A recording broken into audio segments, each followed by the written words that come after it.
ನಮಸ್ತೆ ಕರ್ನಾಟಕ ಸಂಭವಮಿಗೆ ಸ್ವಾಗತ. ಇದು ಪ್ರೀತಿನ, ಪ್ರೇಮನ, ಇಲ್ಲ ಇದೊಂಥರ ಹುಚ್ಚ, ಇಲ್ಲ ಇದು ಒಂಥರ ಸೈಕೋಗಳ ಗೊತ್ತಾಗ್ತಿಲ್ಲ. ತನ್ನ ಮನೆಯಲ್ಲಿ ಯಾರೂ ಇಲ್ಲದೇ ಇದ್ದಾಗ ಪ್ರೇಮ ತನ್ನ ಲವರ್ ಕಿರಣ್ಗೆ ಫೋನ್ ಮಾಡಿಬಿಟ್ಟು, ನಿನಗೆ ನಾನು ವೆಸ್ಟರ್ನ್ ಸ್ಟೈಲಲ್ಲಿ ಪ್ರಪೋಸ್ ಮಾಡಬೇಕು, ನೀನು ಮನೆಗೆ ಬಾ ಅಂತ ಕರೀತಾಳೆ. ಸೊ ಅಲ್ಲಿ ಬಂದ ಕಿರಣ್ಗೆ ತಾನೊಂದು ಟ್ರ್ಯಾಪಲ್ಲಿ ಸಿಕ್ಕಾಕೊಂಡಿದ್ದೀನಿ ಅಂತ ಗೊತ್ತಾಗೋಷ್ಟರಲ್ಲಿ ಅವನ ಮೈ ಮೇಲೆ ಹಾಗೆ ಬೆಂಕಿ ಹತ್ಕೊಂಡು ಉರಿಯೋಕ್ಕೆ ಶುರುವಾಗಿರುತ್ತೆ. ಬೆಂಗಳೂರಿನ ಅಂಜನಾಪುರದಲ್ಲಿ ಪ್ರೇಮ ಒಂದು ಬಾಡಿಗೆ ಮನೆಯಲ್ಲಿ ವಾಸ ಮಾಡ್ತಾ ಇರ್ತಾಳೆ ತನ್ನ ಫ್ಯಾಮಿಲಿ ಜೊತೆಗೆ. ಮೊನ್ನೆ ಅಂದರೆ ಏಪ್ರಿಲ್ 21ನೇ ತಾರೀಕು ಏನಾಗುತ್ತೆ, ತನ್ನ ಮನೆಯಲ್ಲಿ ಯಾರೂ ಇಲ್ಲದೆ ಇದ್ದಾಗ ಕಿರಣ್ಗೆ ಕಾಲ್ ಮಾಡಿಬಿಟ್ಟು, ನಿನಗೆ ನಾನು ವೆಸ್ಟರ್ನ್ ಸ್ಟೈಲಲ್ಲಿ ಪ್ರಪೋಸ್ ಮಾಡ್ತೀನಿ, ನೀನು ಮನೆಗೆ ಬಾ ಅಂತ ಕರೀತಾಳೆ. ಆ್ಯಕ್ಚುಲಾಗಿ ಕಿರಣ್ ಮತ್ತು ಪ್ರೇಮ ಟೆಲಿಕಾಂ ಕಂಪ್ನಿಯಲ್ಲಿ ಕೆಲಸ ಮಾಡ್ತಾ ಇರ್ತಾರೆ. ಅವರಿಬ್ಬರು 2 ವರ್ಷದಿಂದ ರಿಲೇಷನ್ಶಿಪ್ಪಲ್ಲಿ ಇರ್ತಾರೆ. ಇತ್ತಿದ್ಲಾಗೆ ಅವರ ನಡುವೆ ಏನಾಯ್ತೋ ಗೊತ್ತಿಲ್ಲ, ಪ್ರೇಮಗೆ ಕಿರಣ್ ತನ್ನನ್ನು ಅವಾಯ್ಡ್ ಮಾಡ್ತಾ ಇದ್ದಾನೆ ಅಂತ ಅನ್ಸೋಕೆ ಶುರುವಾಗುತ್ತೆ. ಅಂದರೆ ಪ್ರೇಮಗೆ ಕಿರಣ್ ತನ್ನ ಎಕ್ಸ್ ಗರ್ಲ್ಫ್ರೆಂಡ್ ಜೊತೆಗೆ ಹತ್ರ ಆಗ್ತಿದ್ದಾನೆ ಅಂತ ಅನ್ಸೋಕೆ ಶುರುವಾಗುತ್ತೆ.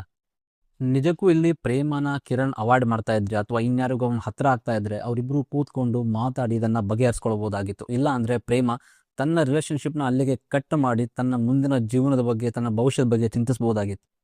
ಆದರೆ ಅದನ್ನು ಬಿಟ್ಟು ಪ್ರೇಮ ಇಲ್ಲಿ ತುಂಬ ಭಯಂಕರವಾದ ಒಂದು ನಿರ್ಧಾರಕ್ಕೆ ಬರ್ತಾಳೆ, ರಿವೆಂಜ್ಗೆ ನಿಲ್ತಾಳೆ. ಏಪ್ರಿಲ್ 21 ಸುಮಾರು ಮಧ್ಯಾಹ್ನ 2 ಗಂಟೆಗೆ ಕಿರಣ್ ಪ್ರೇಮಳ ಮನೆಗೆ ಬರ್ತಾನೆ. ಅಂಜನಾಪುರದಲ್ಲಿರುವಂಥ ಅವಳ ಮನೆಗೆ ಬರ್ತಾನೆ.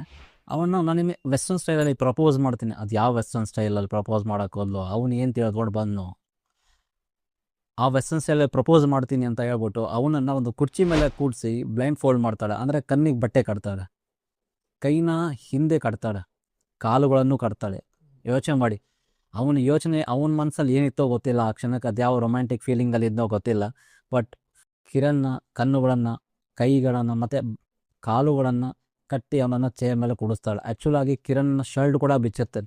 ಕಿರಣ್ ಮೋಸ್ಟ್ಲಿ ತನ್ನ ಲೈಫ್ನ ಬೆಸ್ಟ್ ಮೂಮೆಂಟ್ ಇದು ಅಂತ ಅಂದ್ಕೊಂಡಿರ್ತಾನೆ ಅಂತ ಅನ್ಸುತ್ತೆ. ಬಟ್ ಅವನ ಲೈಫ್ನ ಲಾಸ್ಟ್ ಮೂಮೆಂಟ್ ಅಂತ ಆ ಕ್ಷಣಕ್ಕೆ ಕಿರಣ್ಗೂ ಕೂಡ ಗೊತ್ತಿರೋದಿಲ್ಲ.